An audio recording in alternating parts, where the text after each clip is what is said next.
Are you or a senior you love planning to make a move here in Orange County? Don't hire an OC mover until you see this. That moving company that you found online could be planning a scam that you don't even know about. In this video, I'm going to expose the top 5 scams that I've seen from moving companies here in the area, and you're definitely going to want to stay all the way till the end because I'm going to share the #1 non-negotiable question that you need to get a mover to answer before you decide on a company to hire. Hey guys, I'm Lucas Smith, your local Orange County real estate expert. Helping seniors downsize, or right-sizing as I call it, is one of the most rewarding things that I get to do as a real estate broker here in Orange County. But unfortunately, it's also a time when all of us can be more vulnerable, targeted by scams or scammy people. Here's the top 5 scams that we see from movers targeting seniors here in Orange County. Okay, scam number 1, the lowball hostage quote. So here's what they do. You call them up, they ask you some basic questions, size of your house, number of bedrooms, how long you've lived there, all of that stuff. They give you a really low quote online or over the phone. They come over, they seem like professionals. They load all of your stuff up. They put it on the truck. They call you later and they inflate their price by thousands and thousands and thousands and usually give you some BS excuse for it. Like, oh, there was more than we initially thought. Or, oh, it took longer than we thought. Or we had to hire a second truck or more guys. They'll say, oh, well, we had to have the truck weighed. Your stuff weighed more than we thought. They'll come up with literally hundreds of excuses to charge you more money. And then they refuse to unload your stuff at the new house until you pay the new exorbitant price. How do you spot this? Well, the #1 red flag is if everybody else is about right here for their quotes and they're right here. Look for that drastically low quote, that number that sounds too good to be true.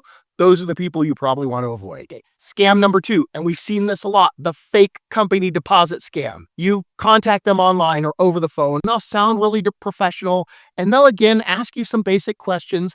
And then when it comes time and you decide to hire them, they say, hey, we need a deposit up front to reserve that day for you or to reserve your spot. And then on moving day, guess what? They never show up.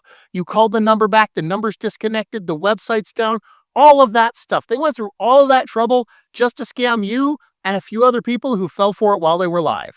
How do you avoid this one? Look for people demanding large deposits, especially large cash deposits up front. Look for a physical address. Is the physical address for their company in your area or at least in some proximity to you? Scam number 3, the uninsured damage scam. You do your diligence, you get your quotes, you hire who you think is the best person, and this person turns out to not properly be insured. And then during the move, they show up and your stuff was crammed into boxes, it fell over in the truck, it's damaged, it's blah, blah, blah.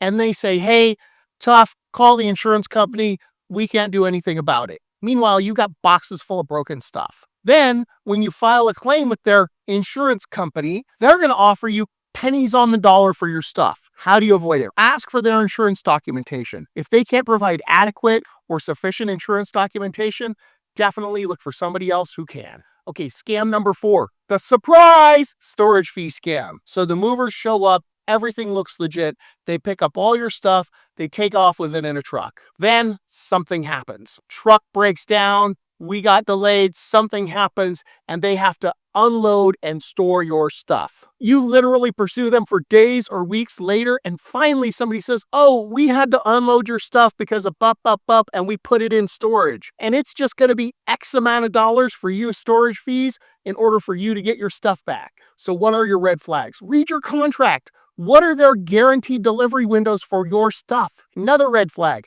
Poor communication either before, during, or after they've loaded your truck. If they can't clearly communicate to you when you can expect them to be at your new house, that's a problem. Scam number 5, and this is the last one, and this one I've seen actually the least, but it's out there. The legitimate mover impersonator, and here's how it works. So let's say you wanted to hire, 2 guys in a truck or whatever, and their name is 3 guys in a truck. And you think that sounds pretty familiar. Maybe that's those guys that my cousin John used when he moved. And so I should hire those guys, except for it's not the company that's nationwide, that's got great reviews, that's done all that. No, it's somebody else impersonating that company. They copy their branding and their logos to appear legitimate. All right, how do you avoid this one? Double and triple check the website URL and the company name and the phone number of the company that you're actually trying to hire to make sure you're hiring the right company. Call around, look for some different numbers to contact that company, and make sure you've contacted the right company. All right, so you stayed all the way till the end, and thank you. I really appreciate it. So here's my hot tip. Before you even consider hiring a mover, when you're getting quotes, when you're getting estimates, all of that stuff,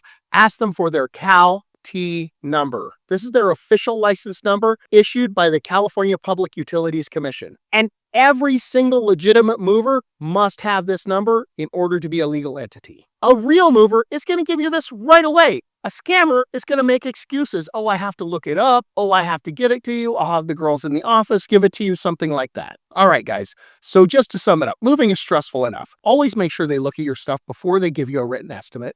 Get an estimate in writing. Never pay a large deposit. Do a little research. Read all the reviews on their company. Nobody's going to have 100% great reviews, but if they have more bad reviews than good reviews, or if they have no reviews, that's also a red flag for this, because that means they haven't been around very long. If you have a mover that you've had a terrible experience with, go ahead, share their name in the comments below. We'll get a list of terrible movers we would never recommend. If you need a great mover, I have exactly 2 that I would recommend. If you are thinking about making a move and you need a great real estate professional, I have 1 that I would recommend. I'm Lucas Smith, broker owner, Sell My Home Real Estate. Give us a call, shoot us a text, shoot us an email, and be sure to like and share this video with somebody who needs it. Thanks for watching.